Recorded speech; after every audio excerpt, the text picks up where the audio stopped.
Can you guess what we're talking about? Pizza. Beets! Peanuts! Thanks, Monty, thanks. So, we want to start with the topic of economics. There's just so much to talk about in this topic. I think it's gonna take us like 10 videos. But, we recently have read the book Sacred Economics, and I think this guy is like genius just because he agreed with us. Everyone who agrees with us is a genius. No, he put our thoughts into a big Bible. That's gonna be the Bible we are living on right now. I think we should start talking about collective economics or collective finance. Collective finance. What is collective finance? How do we achieve collective finance? The steps, and then kind of debunking people's view on money, or softening their view on money, and that's gonna be our intention for the next few videos. Yeah, I guess so. Yeah, it's such a big topic, but I think it's a must talk about topic. A lot of communal community. Oh my god, what am I talking about? Intentional, conscious community. I think people has liked this topic, and it's something that's like, why isn't anybody talking about it and touching about it? Because there's so much fear. Yeah, everybody is living in that state of scarcity because, well, that the modern money system as it exists is built on that. It's built on debt. The reason inflation exists is because the value of money is based on how scarce a resource is. So these are false paradigms. Like, these are decisions that were made by man. These aren't natural laws, like economics in terms of money. It's not this thing that nature provided. It's something we invented. So let's go back to 101. I think we went way too far already. Because I think a lot of people's way of concept and how they see money, they're still very in the matrix, very blinded by everything, right? And let's start at kindergarten level. Okay. Number 1. What is money? What is money? Well, money is really a token of like a gift exchange of some sort. At least I think, if I'm understanding this correctly, as it was intended before, you'd offer somebody something and they'd exchange you this gift token, like thank you, and then those gift tokens could be exchanged throughout the community. So money is a form of, like, I guess, energetic exchange or a gift. Yeah. So this is my simple way of putting it. Money is energy. And then where does energy come from? Well, energy comes from people. Yeah. We have the chi. It's the chi. It is, okay, honestly, money is that simple. People complicated it. People are like, oh yeah, money is the root of all evil. Money is no. No. Money is energy, and energy comes from people. So how I see it is pretty much people equals money.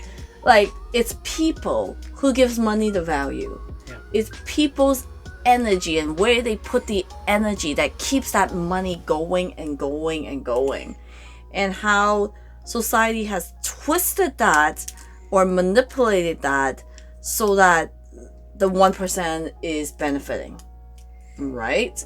And Cafe Cadenza's goal is to become a moneyless society. And every time we said that, what do we get? It's impossible!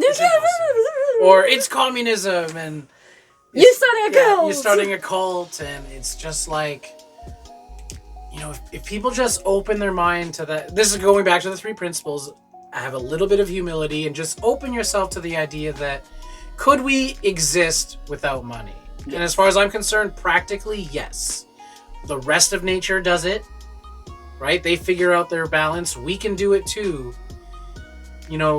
People think, oh, well, money did all this. No, people built the civilization we live in. People built the phone that is recording this, the lights, these chairs, this whiteboard. Like, it's not money that gave these things. Money is just this tool of measurement. And I would say right now it's a very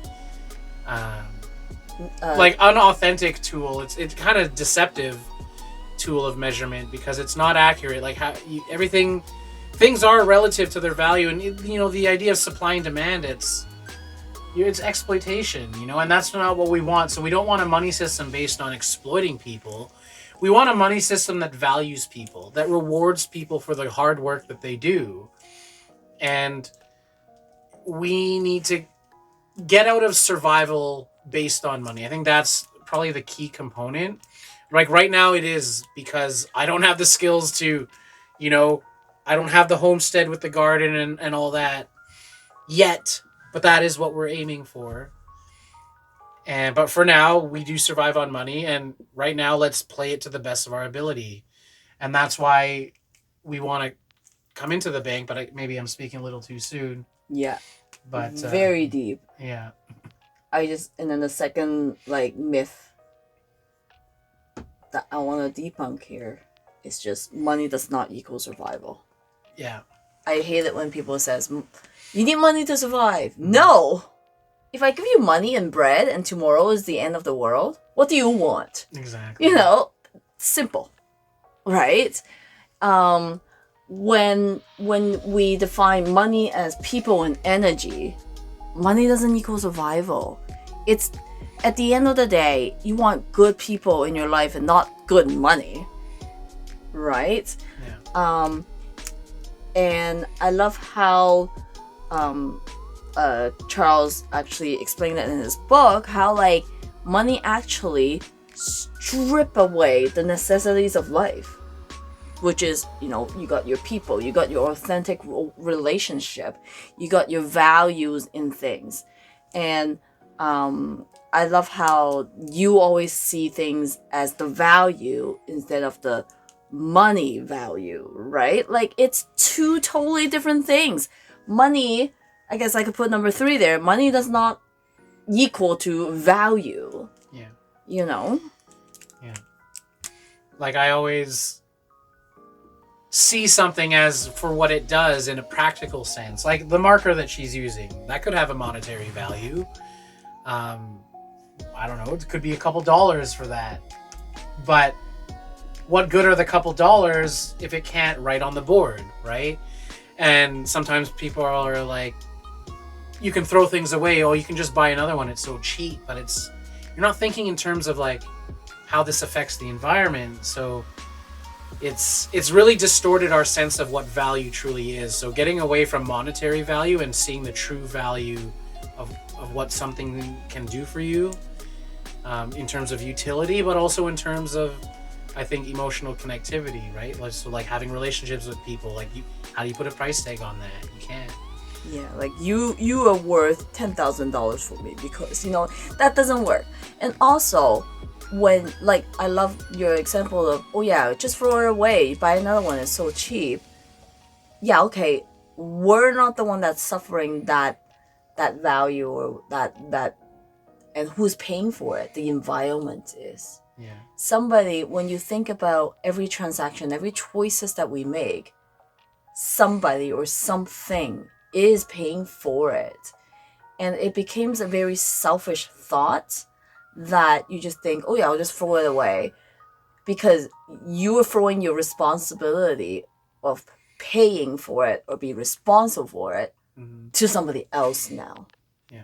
And that's what money does. I think it turns human to be a very cold, minus, just really not responsible for our own action kind of beings. Yeah, I feel like it almost disconnects you from the consequences of your actions. And disconnect us from humanity, period. Yeah. So sometimes, so let's say somebody breaks something of yours, let's say you made a piece of art and then somebody breaks it and they're like, don't worry, I'll just pay for it. It's but that was a one of a kind piece of art. You think you can just buy your way out of this? It just... And now I understand why, I got so upset when somebody used half my, really good maple syrup, and then, he goes, oh, don't worry about it, I'll just pay for it. It's not about the money value. The maple syrup was something that my friend harvested on his own land, and there's special meaning to it. You're not appreciating it the way you should, obviously, by using half a bottle instead of, really knowing how to taste it. You're not valuing it. You're just saying, oh, I see the money on it. And that just, it disgusts me, that's all. Yeah. Yeah. So, yeah, it's just getting back to the true essence of like what value is, what it is for you, and that depends on the person too, like how, because like obviously he didn't value the maple syrup the same way you did, but we'll somehow attach this one number that says it's worth this much, and we just kind of want to remove these really, what I think is just primitive ways of looking at value and starting to appreciate the quality. when people, especially my people, you know what I'm talking about, go to the market and totally bargain you down for a piece of painting. Yeah. It's like, because you're my friend, you're my cousin, give me cousin discount, this painting, you said 20, I give you 5. It's like, so what are you saying? Because I'm your friend, I'm lowering my value for you?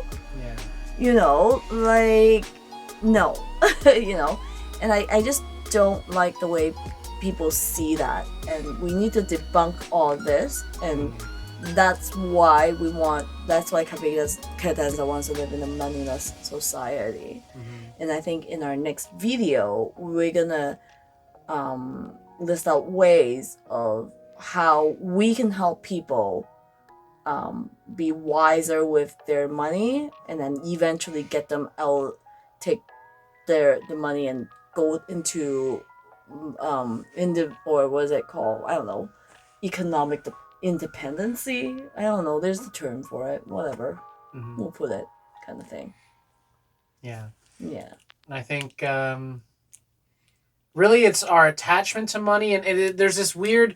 At one point, it disconnects you from the relationship you're building, and as well, there's also this strong attachment or fear around about the lack of money, or people kind of put value in themselves based on how much money they make. And that's really sad too. So for instance, even just talking about your salary with another person is like a taboo subject. Who decided? Why is it not professional or impolite to share how much you earn? You know what I mean? I don't think any of the reasons are out of love. They're all out of fear. For fear that somebody gets jealous of you, or fear that you're going to be judged because you make less than somebody else or less than somebody expects. And then that makes you feel like you're less than other people. So me as a nutritionist who knows how to help people with their problem, just because I make like 10 times less than a doctor, it makes me less useful than a doctor. Yeah. Like, I don't like how people put money into, you're right, personal, personal value, or value of a person. Self-worth. Self-worth, I like that. Person's worth. We judge other people based on how much money they make. What kind of car they drive. Yeah. Sometimes we make assumptions. I know I do. I make assumptions about super rich people, and I'm like, clearly you've been dealing drugs or something. That's... I understand there are people who genuinely got rich, but I have a stigma against rich people because I see there's so many people who abuse their wealth, and that's what I don't like. Because for me, like, once I reach a level of money where I'm comfortable, all my bills are paid, and I don't feel like I'm stressing, that my way of life is not really being held back.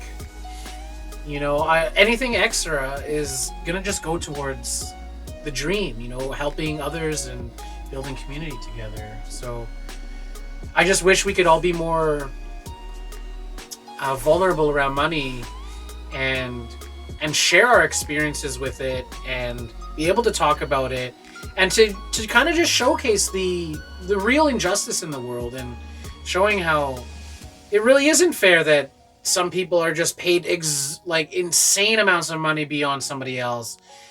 You can't tell me somebody works 1,000 times harder than somebody else, you know, or it's just madness. But we pay people in this respect.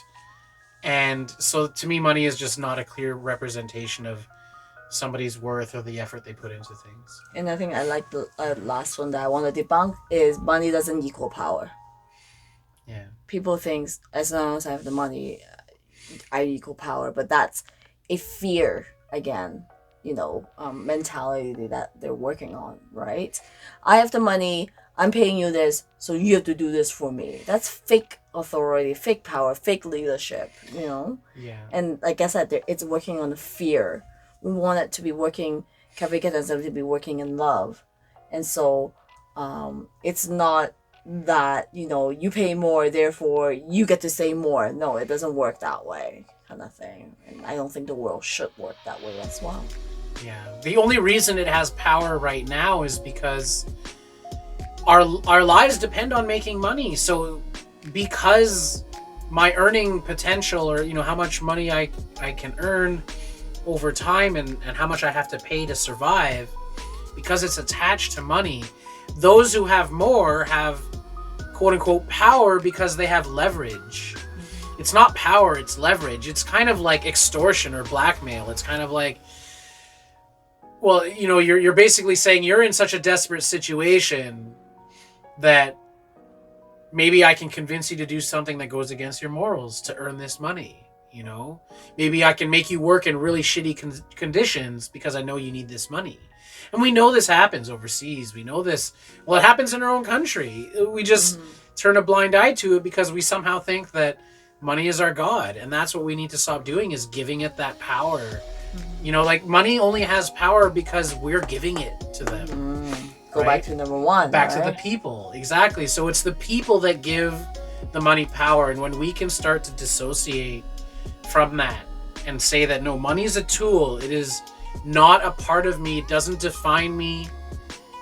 It doesn't define other people. Like, it only showcases, what we're capable of doing, the money or the energy, I guess, that we're putting into things. So what is our question for the audience today? I guess maybe what is your relationship with money?